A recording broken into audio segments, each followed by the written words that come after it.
in my experience, we live in a culture that encourages us to pay no attention to the body. It tells us to eat till we're stuffed, to drink till we're drunk, and to exercise till we drop. Our bodies, however, are exquisitely delicate organisms that are tremendously sensitive to our outer and inner environments. They respond to the heat, to the cold, to the humidity, and they respond to pain and sadness, fear, excitement. And each of these responses happens in the chemistry of the body. All of these events are physically based.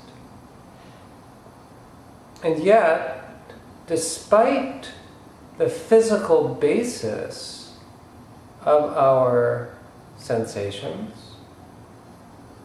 we just aren't taught to pay them attention.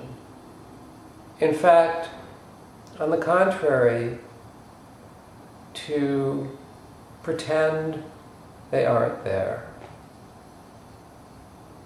And if you think about it for a minute, this is absurd. Our body is giving us good information.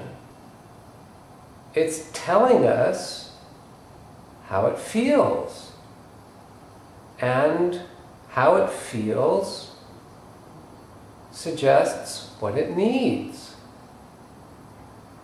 I know from my own practice of yoga that when the ego gets in the way and we don't pay attention, we can miss some very important information. We go into a posture and it's too much too soon, and our body lets us know in the form of sensation. The sensation may be a straining, it may be tiring, it may be a shaking, and if we are bent on doing the posture, well, we may not pay attention to the message of the body. First, the body taps, and then it knocks, then it pounds, and eventually it breaks. So we have a vested interest in paying attention to the body because our body is telling us exactly what it needs.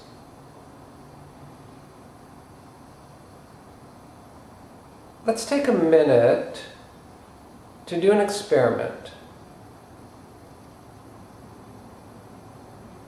Sit comfortably in your chair or on the floor.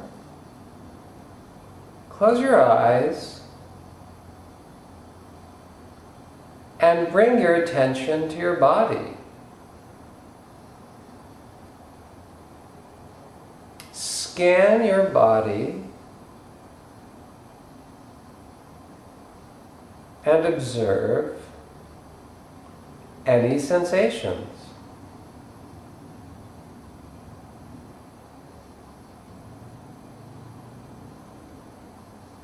Do you feel pain, soreness, stiffness, throbbing,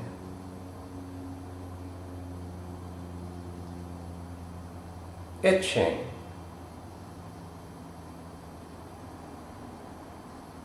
fatigue,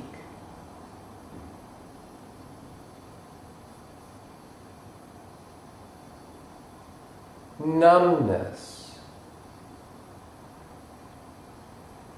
These are but a few of the many sensations that define your physical experience. Well, just imagine that you were attuned to your body more or less on an ongoing basis.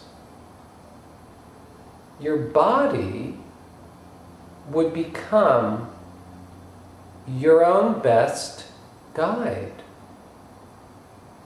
Just imagine that you are aware of your physical sensations. This awareness could serve as the basis of your actions.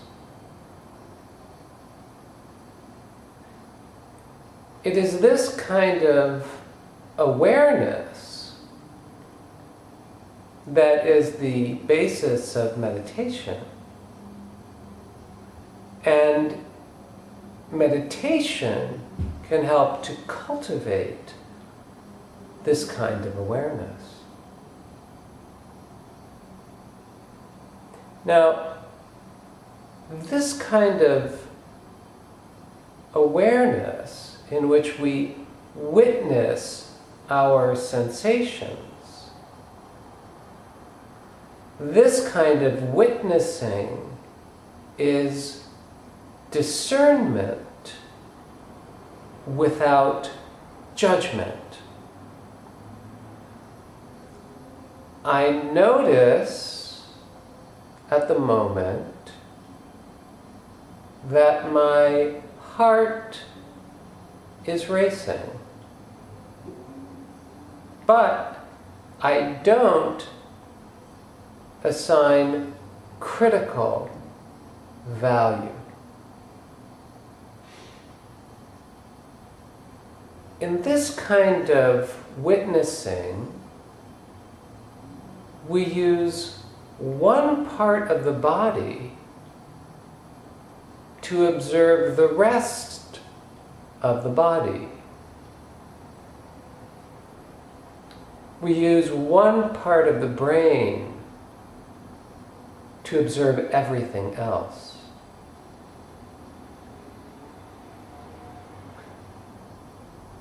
Now, this kind of witnessing is often called mindfulness,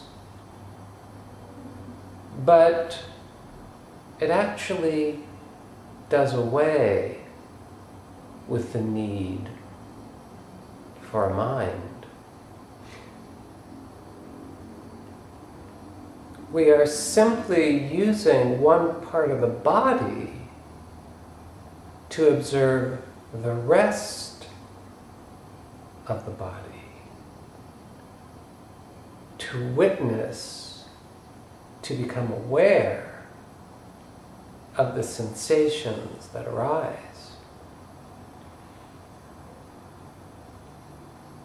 Similarly, although this kind of witnessing is often thought of as spiritual, it actually does away with the need for a spirit. We are simply using one part of the body to observe the rest of the body, to witness, to become aware of the sensations that arise.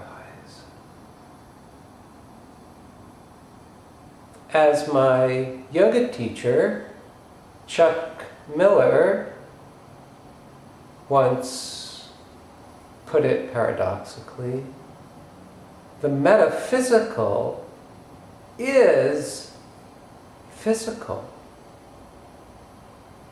All we need is to come back to the body, to to observe, to witness, to become aware of our sensations. If we can discern our sensations without any judgment, we can use our sensations to guide our behavior. Our sensations can become our own best guide. They can tell us what our body needs. And if we listen, we'll find health. And if we find health, we're on our way to contentment.